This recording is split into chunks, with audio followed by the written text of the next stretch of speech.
자, 오늘 수요일 저녁 하나님 말씀 갈라디아서 5장 5절부터 12절까지 말씀입니다. 제가 읽겠습니다. 우리가 성령으로 믿음을 따라 의의 소망을 기다리노니 그리스도 예수 안에서는 할례나 무할례나 효력이 없으되 사랑으로서 역사하는 믿음뿐이니라. 너희가 다름질을 잘하더니 누가 너희를 막아 진리를 순종하지 못하게 하더냐. 그 권면은 너희를 부르신 이에게서 난 것이 아니니라. 적은 누룩이 온 덩이에 퍼지느니라. 나는 너희가 아무 다른 마음을 품지 아니할 줄을 주 안에서 확신하노라. 그러나 너희를 요동하게 하는 자는 누구든지 심판을 받으리라. 형제들아, 내가 지금까지 할례를 전한다면 어찌하여 지금까지 박해를 받으리요. 그리하였으면 십자가의 걸림돌이 제거되었으리니 너희를 어지럽게 하는 자들은 스스로 베어 버리기를 원하노라. 아멘. 기도하겠습니다. 하나님 아버지, 감사합니다. 이 수요일 저녁에 너무나도 연약한 저희들 한 사람 한 사람들이 모였습니다. 하나님을 예배하기 위하여 모였사오니 우리 가운데 함께하여 주시고 하나님의 말씀을 통해서 다시 한번 살아나고 깨어나는 은혜를 허락하여 주옵소서. 하나님만이 우리의 힘이시고 하나님만이 우리의 능력임을 알게 하시고 이 복음이 바로 우리를 변화시키는 능력이 있음을 믿게 하여 주셔서 그 믿음으로 우리 주님께 더 한 걸음 한 걸음 나아갈 수 있도록 인도하여 주시옵소서. 3일을 또 살고 왔는데 이 짧은 3일의 시간이었지만 또 이 시간 속에 어떠한 일들로 인해서 우리가 낙심이 되었거나 또는 어떠한 일들로 인해서 우리의 믿음이 흔들렸거나 또 어떠한 일로 인해서 우리들이 나약해졌다면 다시 한번 우리를 새롭게 일으켜 세워주시고 하나님의 말씀의 힘이 정말로 능력 있고 강하고 살아있다는 것을 깨닫는 이 시간이 되게 하여 주옵소서. 예수님의 이름으로 기도합니다. 아멘. 우리는 자유를 갈망합니다. 그러나 인간이 선악과를 먹음으로써 죄를 범하게 되면서 자유는 사라졌습니다. 선악과를 먹은 동기도 더 자유로워지고 싶어서 먹은 것이었고 하나님의 간섭을 받고 싶지 않아서 선택한 일이었지만 그 결과 하나님의 간섭을 피하는 게 아니라 오히려 죄와 마귀의 권세에서 벗어날 수 없는 노예와 같은 삶이 되어버리고 말았습니다. 그러다 보니 더더욱 자유를 갈망하게 되죠. 그러나 참된 자유는 점점 더 멀어져 가는 것이 죄에 빠진 인간의 모습입니다. 그런데 그리스도께서 우리를 자유케 하시려고 자유롭게 하시려고 자유를 주셨어요. 바로 십자가에서 죽으시고 부활하심으로 우리에게 자유를 주셨습니다. 그 예수를 믿는 자들이 자유를 얻었고 그리고 자유의 삶을 살아갑니다. 그런데 죄는 다시금 우리를 그 자유에서 멀어지도록 유혹하고 있습니다. 그래서 그리스도의 십자가로 풀어버린 종의 멍에를 다시 매게 하고 그 노예의 자리로 돌아가도록 유혹을 하고 있습니다. 갈라디아 교회의 성도들은 할례와 율법의 문제가 종의 멍에를 매게 하는 유혹이 되었는데 그러면 우리에게는 무엇이 다시금 종의 멍에를 매게 하는 유혹으로 다가오고 있습니까? 오늘 우리는 이 본문을 통해서 바른 믿음의 삶이 무엇인지를 보고 또 잘못된 믿음은 어떻게 오고 있는지를 보게 될 것입니다. 그러면서 우리의 삶에 참된 믿음이 있는지를 돌아보는 시간이 되기를 바랍니다. 먼저 바른 믿음의 삶이 무엇인지를 보도록 하겠습니다. 5절 6절입니다. 같이 한번 읽어보겠습니다. 우리가 성령으로 믿음을 따라 의의 소망을 기다리노니 그리스도 예수 안에서는 할례나 무할례나 효력이 없으되 사랑으로서 역사하는 믿음뿐이니라. 우리는 성령으로 믿음을 따라 의의 소망을 기다리는 사람들입니다. 그러면 너희는 무엇을 바라고 있었나요? 지난주에 보았던 말씀대로 너희들, 즉 이 편지를 받고 있는 갈라디아 성도들이 율법 안에서 의롭다함을 얻으려고 하였습니다. 처음엔 이들도 예수를 믿는 믿음으로 의롭다함을 받았습니다. 그런데 그것만으로는 안 된다. 너희가 참된 신자가 되기 위해서는 할례를 받아야 된다. 그리고 율법을 지켜야 된다. 라고 하는 거짓 교사들의 가르침을 받게 되었고, 그래서 이들이 할례를 받기 시작했습니다. 할례를 받기 시작하면 그냥 할례 하나 받는 것으로 끝나는 것이 아니라 그 수많은 율법을 다 지켜야 하는 길로 들어서게 되는 거예요. 왜냐하면 율법으로 의롭다함을 얻으려고 하는 길로 들어갔기 때문이에요. 이렇게 되면 결과가 아주 비참하고 무서웠었죠. 그리스도에게서 끊어지고 은혜에서 떨어지는 자가 된다고 했어요. 그렇지만 우리는 성령으로 믿음을 따라 의의 소망을 기다린다고 말하고 있습니다. 그래서 바른 믿음으로 살아가는 사람들은 성령으로 살아가는 사람들이에요. 율법에 얽매여서 사는 사람들은 외적으로 드러난 표시에, 외적으로 나타나는 것들에 신경을 많이 쓰고 살아갑니다. 그래서 몸에 나타나는 표시인 할례를 강조하고, 또 때가 되면 지키는 절기를 강조하고, 몸으로 행해야 하는 규례들을 강조하는 거죠. 그렇게 하면서 그 하나하나를 다 지켜가면서 자신이 의롭다고 하는 것을 자신의 몸으로 나타내고 그 자신의 몸에 표시를 하는 거예요. 그러나 성령은 우리의 내면 속에서 역사하십니다. 성령께서 우리로 하여금 우리 내면에서 하나님의 말씀을 깨닫게 하고 우리의 죄를 깨닫게 하시죠. 그래서 나의 죄를 회개하고 예수님께서 나의 죄를 위해서 십자가에서 죽으시고 부활하신 분이라는 것을 확실히 믿게 하시죠. 그래서 성령께서는 우리에게 믿음을 주세요. 우리의 내면에서 그 일이 일어나는 거죠. 그래서 다음으로 나오는 말씀이 믿음을 따라, 믿음을 따라.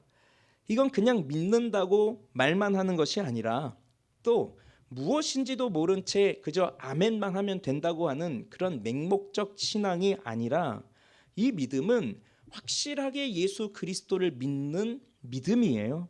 그리스도 예수께서 나를 위해 이루신 대속의 은혜를 확실하게 붙들고 의지하고 그리스도를 통해서 부여주신 하나님의 사랑이 얼마나 크고 위대한지 그 하나님의 사랑, 자비, 긍휼, 오래 참으심, 하나님의 그 큰 은혜를 확실하게 전적으로 전심을 다해서 의지하는 것이 믿음으로 나타나는 거예요. 이렇게 성령으로 믿음을 따라 사는 자들은 의의 소망을 기다린다고 했습니다. 의의 소망을 기다려요. 이것이 중요합니다. 의의 소망이라는 말은 의롭게 되기를 소망한다는 말이에요. 의롭게 되기를 소망한다. 그런데 어떻게 의롭게 된다는 것입니까? 우리는 복음을 믿어요. 복음은 우리가 무엇을 더 많이 했다고 해서 하나님이 우리를 더 많이 사랑하시고 또 우리가 무엇을 못했다고 해서 하나님이 우리를 덜 사랑하시고 그런 것이 아니에요.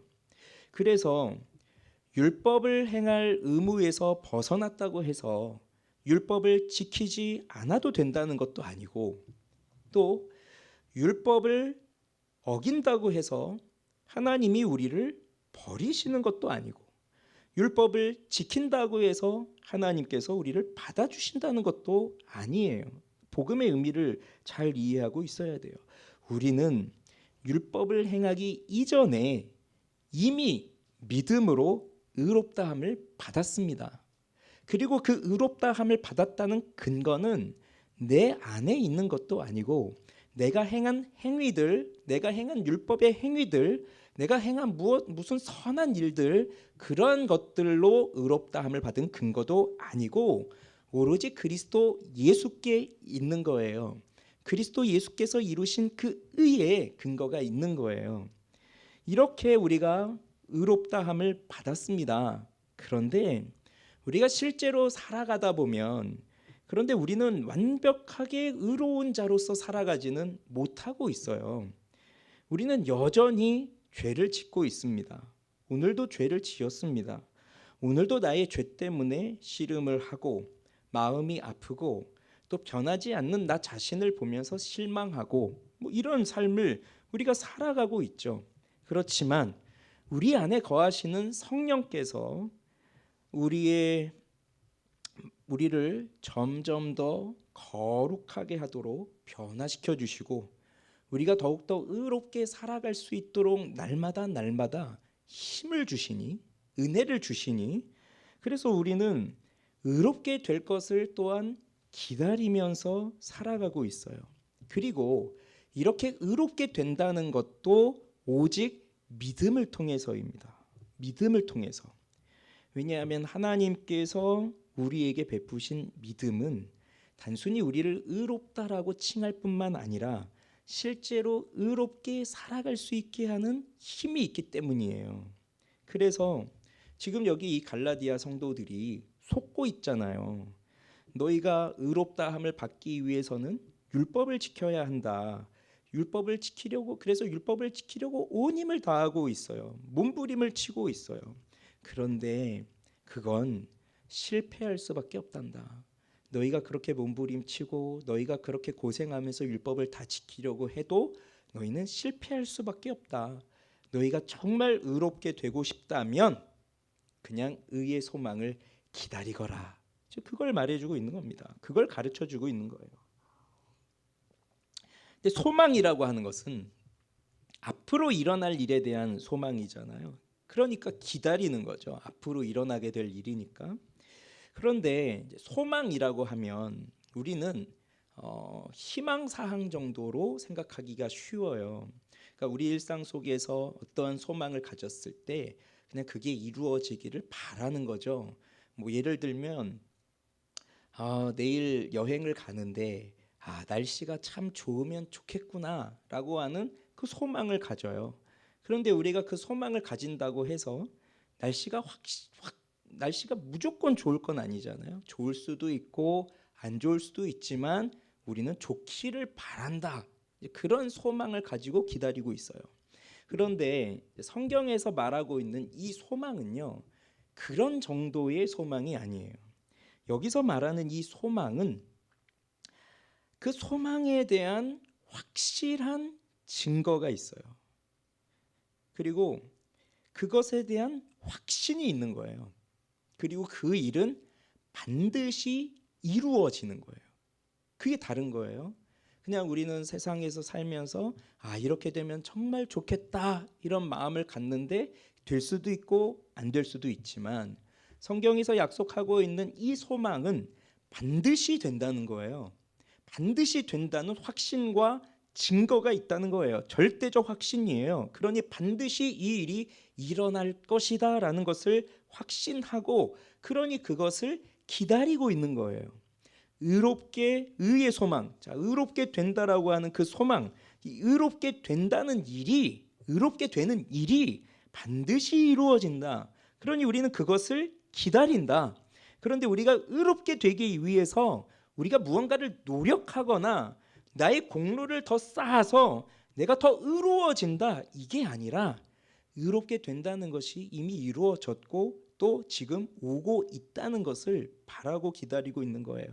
그렇기 때문에 우리가 바라는 것이 되기를 원한다라고 생각하면서 기다리고 있을 때 사실 우리 마음은 불안함이 좀 있죠. 이렇게 되면 좋겠다라고 하지만 안 될 수도 있기 때문에 불안해하면서 기다리고 있어요. 그러나 성경이 약속하고 있는 이 소망은 불안할 것이 전혀 없는 거예요. 그렇게 된다고 확실하게 우리는 주시는 것이니까. 그래서 불안해하지 않으면서 간절히 기다리는 것이 그게 소망입니다. 여기서 기다리고 있는 이 의는 하나님께 완전히 인정을 받은 거예요. 하나님과의 관계가 완전히 회복이 된 거예요. 그런데 그리스도 예수와 관계가 없는 사람들, 그리스도 예수에 대한 믿음이 없는 사람들은 이런 소망을 가질 수가 없죠. 그래서 이들은 앞으로 100년 후에 자신이 어디 있을지를 도무지 알 수가 없기 때문에 미래를 기다릴 때 불안함으로 기다릴 수밖에 없어요. 그러나 우리는 확실히 알고 있는 거죠. 그래서 에베소서 5장 27절에서 자기 앞에 영광스러운 교회로 세우사 티나 주름 잡힌 것이나 이런 것들이 없이 거룩하고 흠이 없게 하려 하십니다라고 말씀하시는 것처럼 이 일들이 우리에게 보장되어 있습니다. 그렇기 때문에 믿음과 성령의 역사로 이 의를, 이 확실한 영광을 우리는 간절히 기다릴 수 있고 또 우리는 기다리면서 살아가는 거예요. 그게 의의 소망을 기다리며 살아가는 사람들, 자신의 행위로, 자신의 노력으로, 자신의 공로로 의롭게 되기 위해서 열심히 수고하고 애를 쓰지만 어떻게 될지를 몰라서 불안함 속에서 살아가는 사람들과는 전혀 다른 모습을 갖고 살아가는 것이 바른 믿음을 갖고 살아가는 사람들의 삶의 모습이라는 겁니다. 그런데 더 중요한 것이 6절의 말씀이에요. 6절 다시 한번 볼까요? 시작. 그리스도 예수 안에서는 할례나 무할례나 효력이 없으되 사랑으로서 역사하는 믿음뿐이니라. 자, 할례나 무할례 이걸 얘기하고 있는데 뭐 할례는 할례를 받은 거고 무할례는 할례를 받지 않은 거겠죠. 그럼 우리가 갈라디아서를 읽으면서 지금까지 오늘 21번째 시간인가 그런데 되게 오래됐죠. 이렇게 계속 우리가 이 말씀을 보면서 갈라디아서를 보면서 이제 교리적인 부분이 이제 거의 끝나가고 있어요. 이제 그걸 보면서 우리가 오해할 수 있는 부분이 뭐가 있냐면 잘못 이해할 수 있는 부분이 뭐가 있냐면 할례를 하나님이 굉장히 싫어하시는구나. 할례를 받으면 안 되는 것이구나. 그 할례를 받으면 의롭다함을 받을 수가 없는 것이구나. 이렇게 이해를 하면서 그러면 하나님의 은혜를 받기 위해서는 할례를 받지 말아야 되는구나. 그렇게 이해를 할 수 있다는 거예요. 즉 할례는 하나님이 원하지 않는 것, 무할례를 하나님이 원하시는 것. 그래서 할례 받지 말고 할례를 안 받는 게 의롭게 되는 것이 되는구나. 이렇게 생각할 수 있는 거예요. 그런데 이렇게 생각하게 되면 무할례라고 하는 조건을 만들어내는 거예요. 할례를 받아야 의롭다함을 받는다라고 하는 그 의롭다함을 받을 수 있도록 할례를 받고 율법을 지켜야 된다고 하는 사람들의 논리처럼 할례를 받지 않아야 의롭다함을 받을 수 있는 조건을 갖춘다고 생각하게 된다는 거예요. 그래서 그게 잘못됐다는 얘기죠. 그래서 오늘 뭐라고 말합니까? 할례도 무할례도 다 효력이 없다. 지금 그 얘기를 하는 거예요. 본래 할례는요, 하나님께서 아브라함에게 주신 거잖아요. 그 아브라함에게서 태어나는 모든 자손들이 이 할례를 받게 했어요. 난지 8일 만에. 그럼 이것은 아브라함에게 주신 은혜의 표시죠. 그러니 본래 할례가 나쁜 건 아니에요. 하나님이 아브라함에게 주신 거고, 그래서 아브라함과 그의 자손들이 난지 8일 만에 할례를 받음으로써 하나님 없이 살아가는 다른 민족들과 구별되게 하시고, 그러면서 그 구별된 자신의 몸을 보면서 자신들의 정체성을 갖는 거죠. 그래서 은혜의 표로 주신 거예요. 그래서 할례를 비록 몸에다가 행하지만, 그런데 사실 중요한 건 몸에다 행하는 표시가 아니라 마음의 할례를 행하라고 하잖아요. 그러면 몸에다가 행한 표시는 뭐 나도 볼 수 있고 다른 사람도 볼 수 있겠지만 마음에 행한 할례는 나만이 볼 수 있는 거예요. 그래서 내 마음의 할례를 행하고 그러면서 내가 하나님께 부름을 받은 하나님의 자녀구나. 내가 아브라함의 자손이구나. 그래서 나는 이렇게 하나님을 믿는 믿음으로 거룩한 구별된 백성으로 살아가야 하는 것이구나라고 하는 그 정체성을 가지고 믿음으로 살아가게 하는 것이 할례라고 하는 표였는데, 그런데 이것이 시간이 흐르면서 점점 외적인 표식으로만 멈춰지게 되었어요. 외적인 표식으로 자리를 잡게 되었어요. 그래서 할례라고 하는 의식을 행하면 아브라함의 자녀가 된 것이고, 또 이방인들도 아브라함의 자녀가 되기 위해서는 할례를 받아야 된다고 하는 것이고, 그래서 난지 8일 만에 할례를 받은 사람들은 우리는 나면서부터 아브라함의 자손이라고 하는 자부심을 갖고 살았던 거거든요. 그런데 그것이 아니라는 걸 세례 요한도 말해요. 돌들로도 능히 아브라함의 자손을 만들 수 있다고 그렇게 말한단 말이죠. 그러니까 할례가 중요한 것이 아니라고 말해요. 그래서 이 할례에 대한 거부의 표시로 무할례, 할례를 받지 않으면 그러면 하나님이 기뻐하시겠구나, 이렇게 단순하게 적용할 수는 없어요. 여기 이 말씀들이 그저 할례가 그 자체로 나쁘다는 것을 말하는 것이 아니라 오히려 하나님에게서 무엇을 얻어내기 위해서 그 얻어내기 위한 조건으로 할례를 내세우고 있다는 것, 그것이 잘못되었다는 것을 말하고 있는 것이고, 그렇다고 한다면 그 할례를 받지 않는 것으로 인하여서 하나님에게 무엇인가를 받으려고 한다면 그것도 할례를 받지 않는 것이 또 하나의 조건이 되어서 바울이 가르쳐주고 있는 이 복음의 내용과는 다른 내용을 또 말하고 있는 거예요. 오히려 이 할례를 받아야 된다고 하는 율법주의자들의 의견, 그들의 논리와 동일한 입장에 서게 되는 것이죠. 그래서 바울이 디모데를 만나가지고 전도 여행을 떠나잖아요. 근데 이 바울이 디모데가 어머니는 유대인이었지만 아버지는 헬라인이었어요. 그런데 아직 할례를 받지 않은 상황이었어요. 그런데 복음을 전도하는 그 전도 여행에 디모데를 동참시키면서 바울이 제일 먼저 했던 것이 디모데를 데리고 가서 할례를 받게 한 거예요. 그러면 만약에 지금 여기서 줄곧 강조하고 있는 게 할례를 받지 말아라, 할례를 받지 말아라, 이렇게 지금 강조하고 있는데 그럼 디모데는 왜 데리고 가서 할례를 받겠습니까? 그러니 할례를 통해서 하나님으로부터 무언가를 받으려고 하는 조건을 내세운다면 그게 필요 없는 일이지만 바울과 디모데와 같은 그 바른 신앙을 갖고 있는 사람들에게는 사실 할례라고 하는 것이 그런 조건으로 내세우지 않는 거예요. 디모데를 그 전도 여행에 동참하기 위해서 할례를 먼저 받게 한 것은 유대인들에게 복음을 전하기 위해서였어요. 유대인들의 회당에도 들어가고 유대인들과 함께 만나고 하기 위해서 그랬던 거지. 또 디모데가 이 할례를 받음으로써 뭔가 율법을 또 지키는 율법주의자로서의 뭐 그렇게 했느냐, 그런 것이 또 아니라는 거죠. 그러니 무조건 그러면 할례를 안 받는 것이 뭐 은혜를 받는 것이냐? 그것도 아니라는 거예요. 그럼 뭐죠?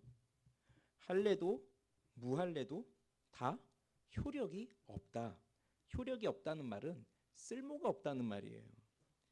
할례는 종교적인 삶을 대변해 주는 겁니다.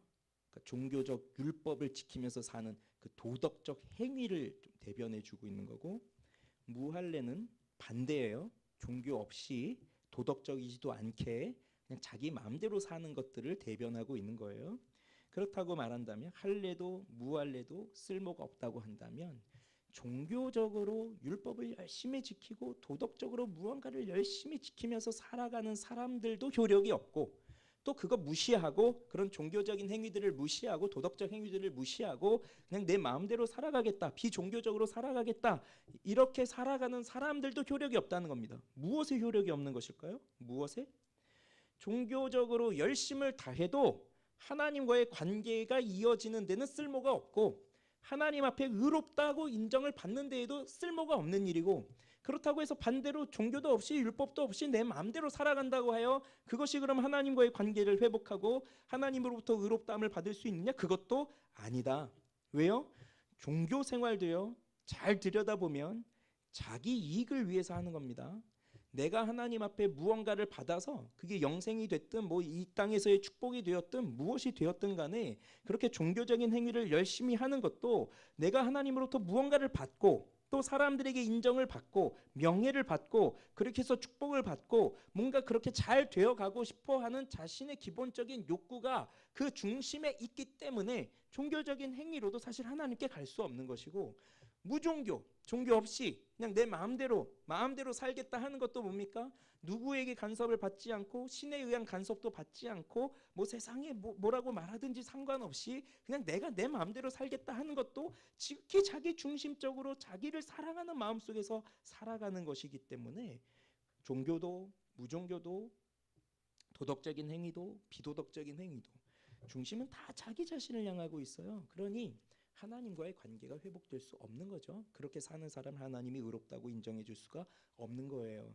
그러니 무엇이 필요한 겁니까? 바로 사랑으로서 역사하는 믿음뿐이다. 이걸 말하고 있는 겁니다. 사랑으로서 역사하는 믿음뿐이다. 다시 한번 믿음을 강조하고 있죠.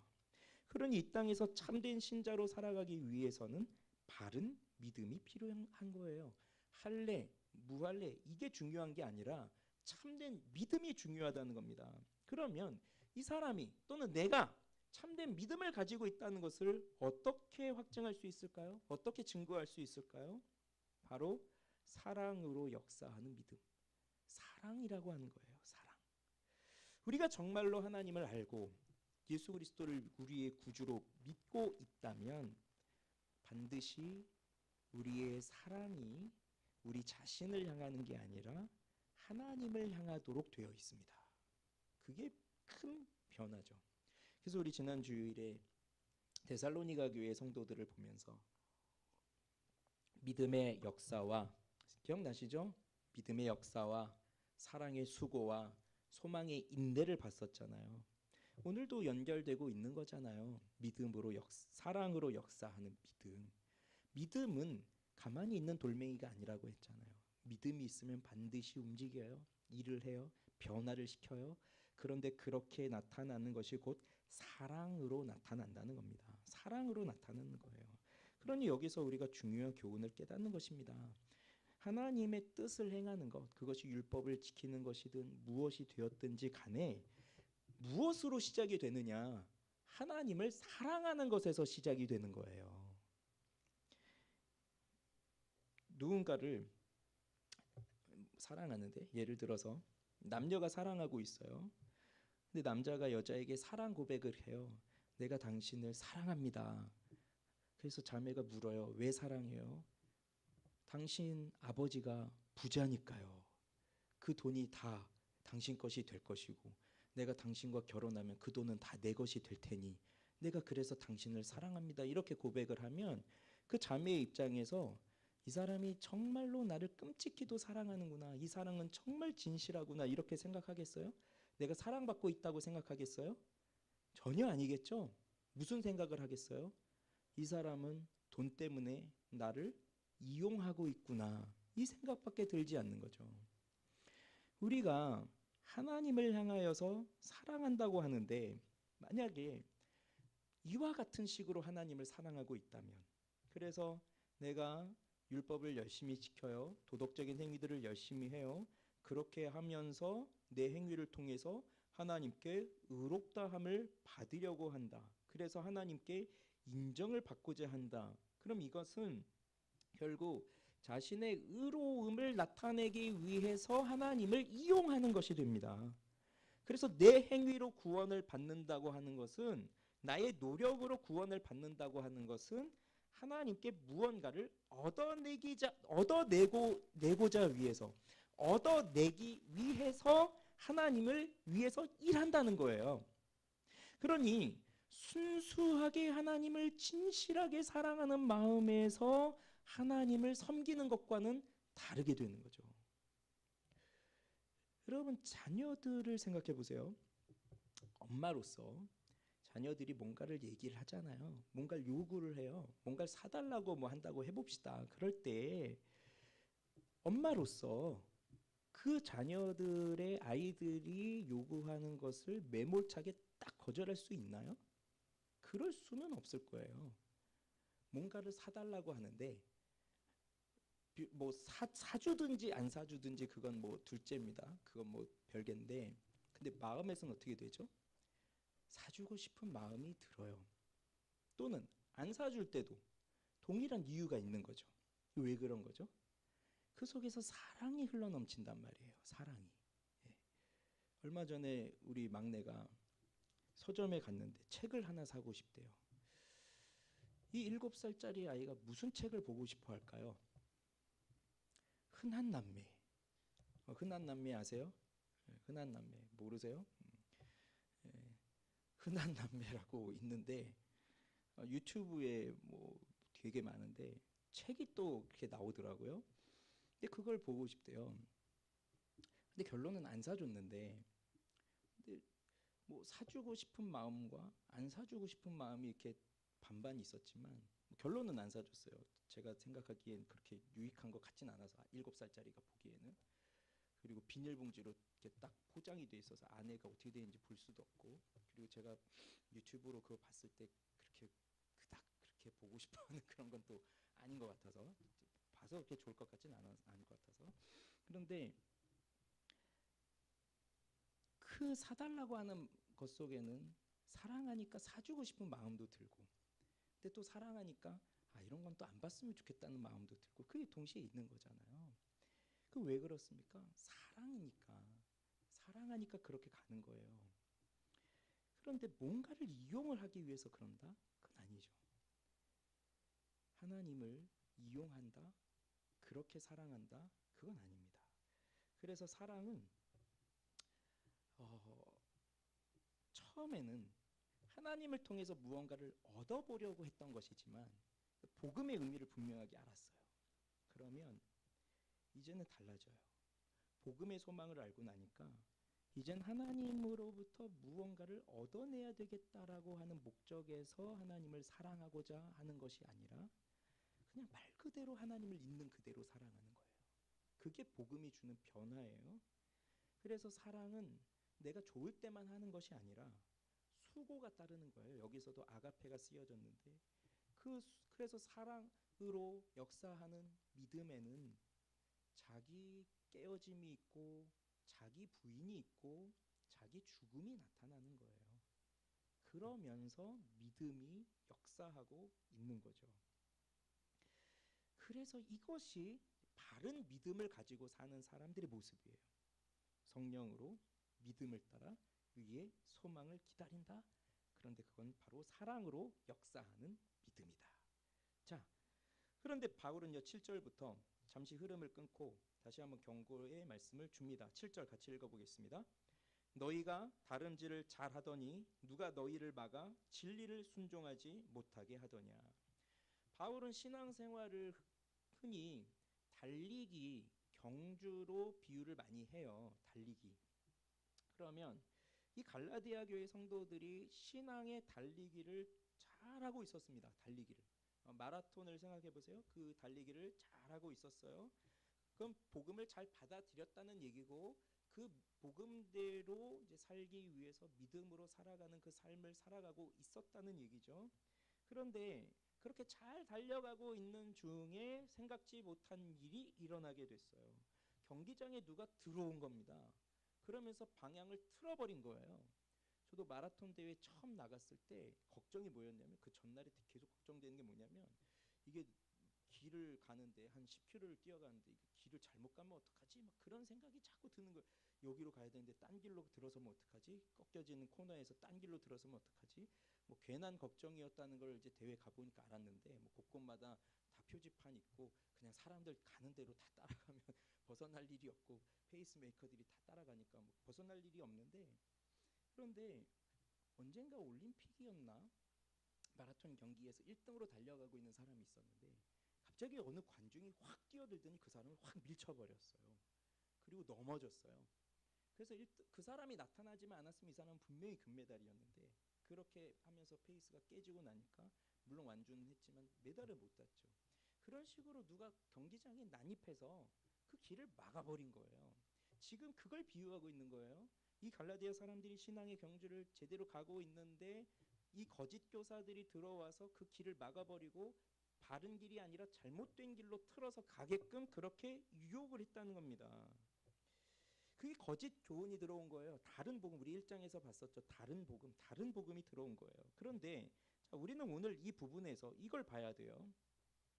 우선 이 너희를 막아 진리를 순종하지 못하게 한 그 사람들이 하는 권면이 무엇이냐? 자, 첫째는요. 우리 8절에 보니까 그 권면은 너희를 부르신 이에게서 난 것이 아니다.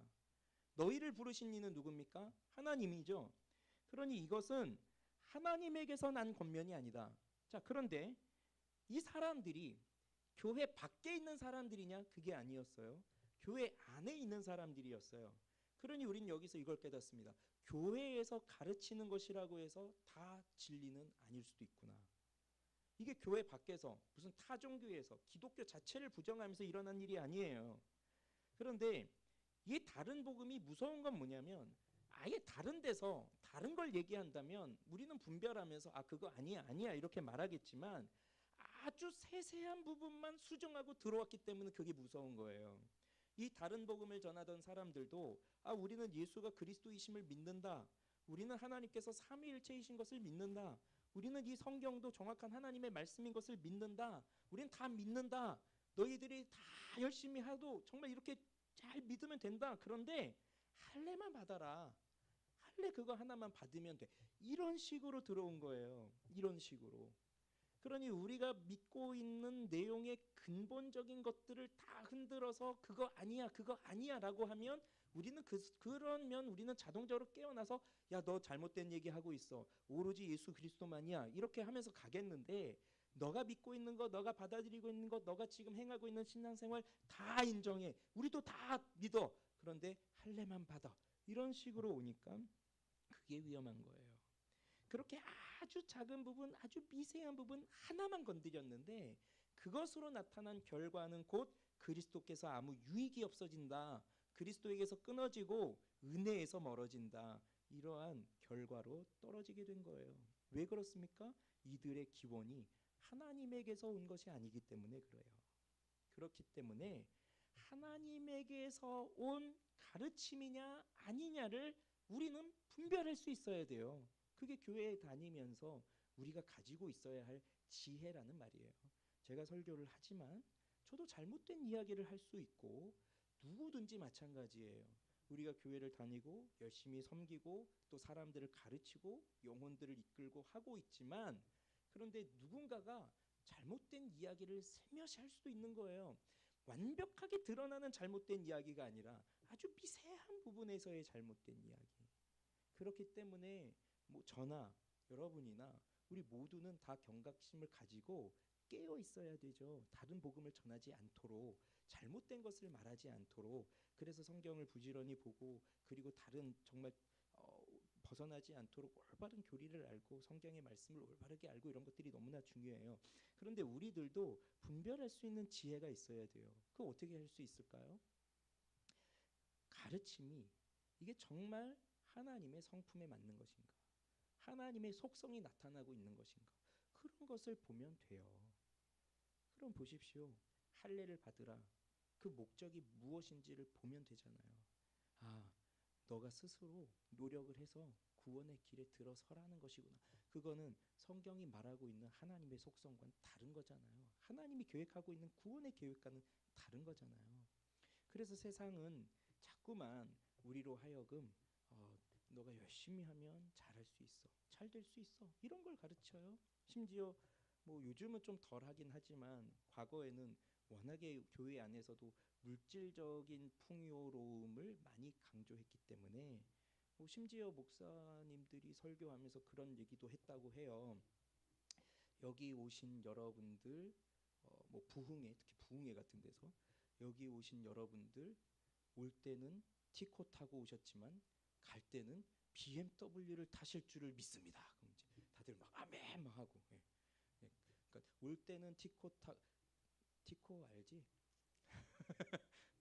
티코 타고 왔지만 갈 때는 벤츠를 타게 될 줄을 믿습니다. 뭐 그런 축복이 있게 되기를 믿습니다. 뭐 이러면 이제 그런 식으로 물질적인 축복을 강요하기도 하고 했다는 건데 그런데 티코 타면 구원 못 받고 뭐 그럼 벤츠 타면 구원 못 받고 그럼 저는 구원 받을 가능성이 제로네요.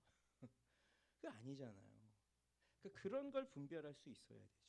하나님의 속성이 있느냐 없느냐 세상의 정신이 들어가 있느냐 세속화되어 있느냐 오직 그리스도를 말하고 있느냐 오직 믿음을 말하고 있느냐 오로지 은혜를 말하고 있느냐 그걸 볼 수 있어야 되는 거예요. 그런데 거짓 교훈의 속성은 누룩 같대요. 누룩. 그래서 9절에 적은 누룩이 온덩이에 퍼지느니라라고 했어요. 누룩 아시죠? 술을 만들 때 발효시키는 거 또는 빵을 만들 때 그 밀가루에다 이스트를 넣잖아요. 그게 누룩이잖아요. 그래서 작은 정말 적게 넣었지만 그게 부풀어 오르게 하잖아요. 이게 좋은 거지만, 근데 또 성경에 보면 이 누룩을 부정적인 의미로 사용할 때가 많고, 예수님도 바리새인들의 누룩을 조심해라 이런 말씀을 하셨어요. 그게 바로 바리새인들이 가지고 있는 외식함이 마치 누룩처럼 퍼져나가서 많은 사람들이 그렇게 외식함에 빠지게 될까 주의하라는 거죠. 그러니 이 아주 미세한 부분 하나만 건드렸을 뿐인데 그 미세한 가르침이 교회 안에 들어오면 마치 누룩이 퍼지듯이 그렇게 온 교회가 잘못된 가르침으로 빠질 수 있다라고 하는 그 위험을 말하고 있는 겁니다. 그래서 이것이 매우 적은 것 같고 매우 힘이 없는 약한 것처럼 보이지만, 이것이 교회 속으로 들어오기 시작하면 교회 전체가 혼란에 빠지고 교회 전체를 흔들어 버릴 수 있는 아주 무서운 거라는 거예요. 또는 반대의 경우도 있어요. 교회 전체가 이렇게 잘못된 길로 빠져버리면 그러면 정말 돌이킬 수 없는 일이 일어날 수도 있다는 거죠. 그런데 바울은 10절에서 나는 확신한다 말하고 있습니다. 확신한다. 무엇을? 너희가 아무 다른 마음을 품지 아니할 줄을 확신한다. 그리고 또 하나, 너희를 요동하게 하는 자는 누구든지 심판을 받을 것이다. 그것을 확신한다 말하고 있습니다.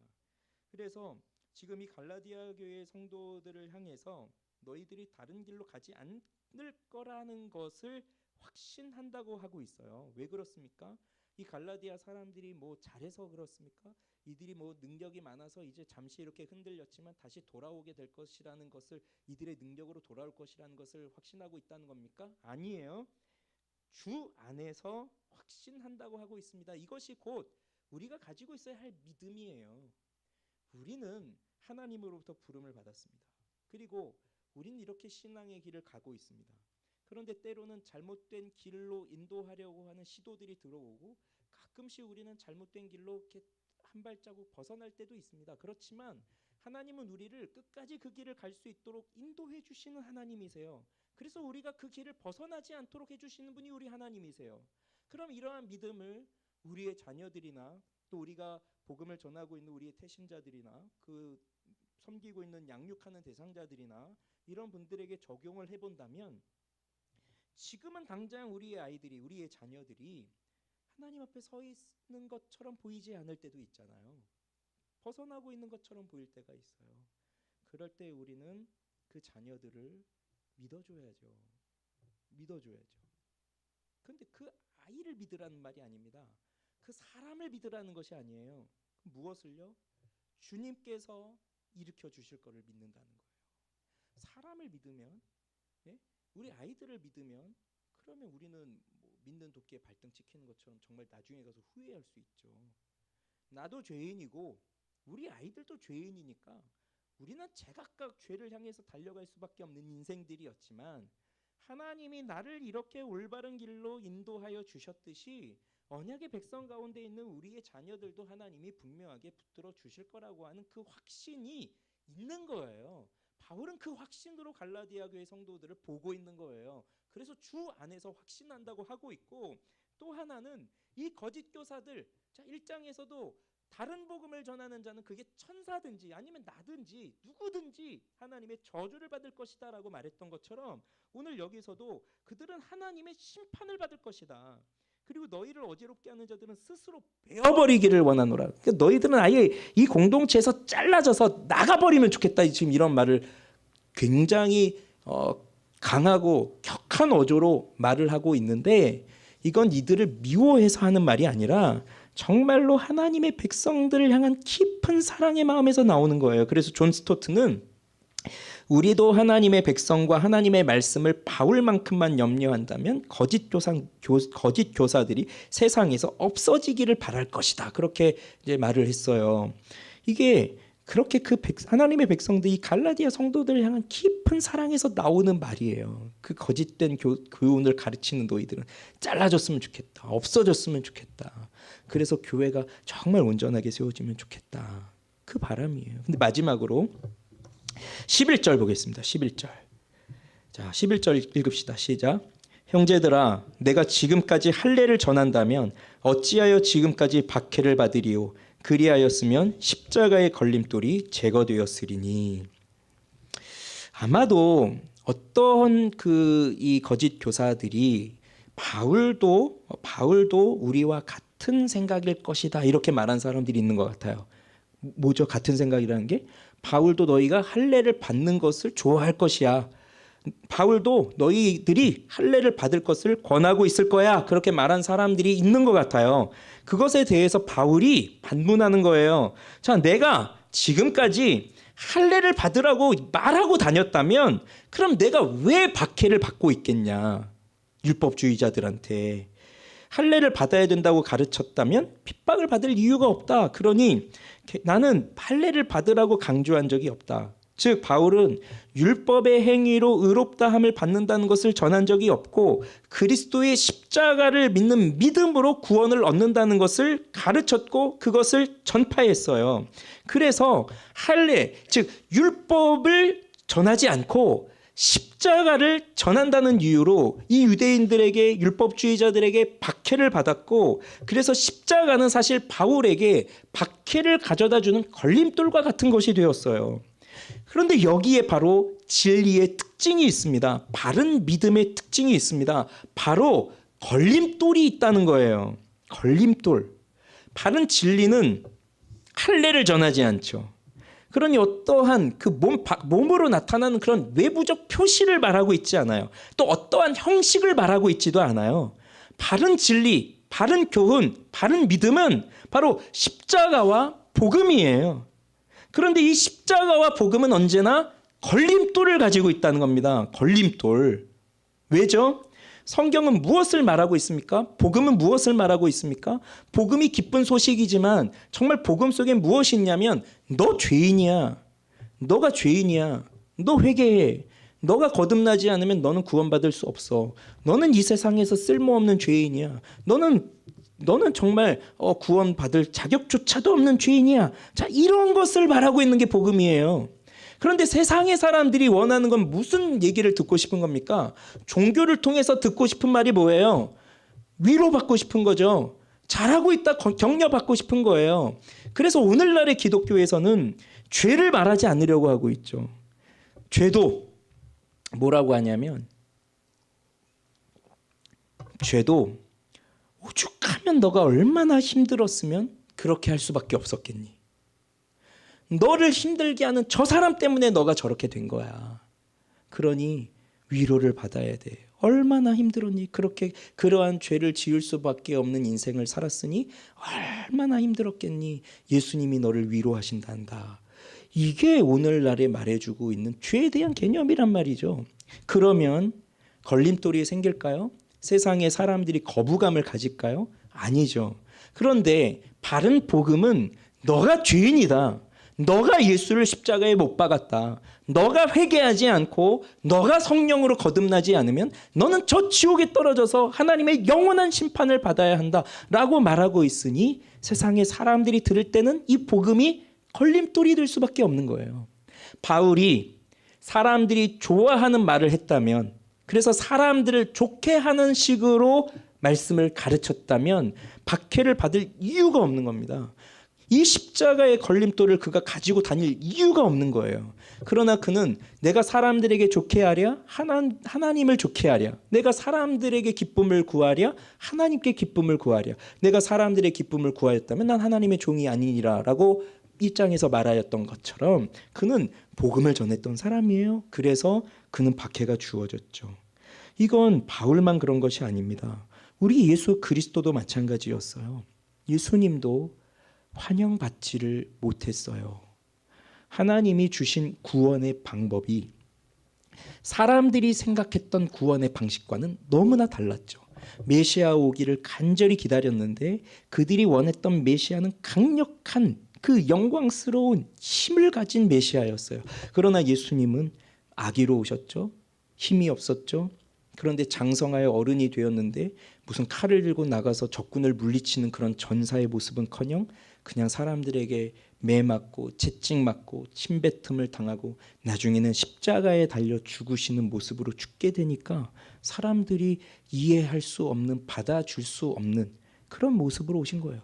힘이 있는 모습으로 오셨다면 사람들은 그 힘 앞에 엎드려 굴복합니다. 그게 사람들의 특징이죠. 강한 자들 앞에서 약해지는 거. 그런데 예수님은 그 강한 자의 모습으로 오지 않았죠. 그렇게 환영받지 못한 모습으로 오셨어요. 그게 걸림돌이죠. 그래서 예수를 믿지 않는 사람들, 받아들이지 않는 사람들에게는 걸림돌이에요. 예수님이, 이 십자가가. 그렇지만 바울에게는 이 십자가가 걸림돌이었지만 그에게는 자랑이 되었습니다. 그게 자랑입니다. 그래서 박해를 받아도 끝까지 이 십자가를 전한 것이 바울이고, 그래서 이 편지의 마지막에서도 그러나 내게는 우리 주 예수 그리스도의 십자가 외에는 결코 자랑할 것이 없다, 그렇게 고백을 했죠. 그러니 갈라디아 교회의 성도들도, 그리고 지금 우리들도 그러한 믿음으로 살아갈 것을 끝까지 강조하고 있습니다. 말씀을 맺겠습니다. 우리는 복음의 능력을 믿어야 합니다. 우리의 행위로 할 수 없어요. 나를 보십시오. 내가 뭘 할 수 있겠습니까? 변화가 됩니까? 변화 안 되죠. 안 바뀌죠. 오히려 자꾸 옛길로 다시 가려고 하죠. 이런 우리가 내 힘으로 하나님께 인정받아 보겠다고 한다면 무엇을 이룰 수 있겠습니까? 그러나 복음은 능력이 있습니다. 내 힘으로는 나를 변화시킬 수 없지만 복음은 나를 변화시킵니다. 복음은 우리의 자녀들을 변화시킵니다. 복음은 우리 교회를 변화시킵니다. 그것을 믿으십시오. 복음의 능력을 믿으시고 변화하기를 바랍니다. 마지막 하나는 바로 믿음은 사랑의 역사로 나타나야 되는데, 여러분, 믿음은 바라는 것들의 실상이요 보이지 않는 것들의 증거이죠. 믿음으로 모든 세계가 하나님의 말씀으로 지어졌다는 것을 알게 되었죠. 믿음 없이는 하나님을 기쁘시게 할 수 없다는 것을 알게 되었죠. 믿음은 참된 예배를 드리게 만들죠. 믿음은 부르심에 순종하게 만들죠. 세상을 무서워하지 않고 담대히 주님과 함께 고난받기를, 죄악의 낙을 누리는 것보다 더 좋아하게 만들죠. 이것이 믿음이에요. 믿음은 그렇게 역사하는 겁니다.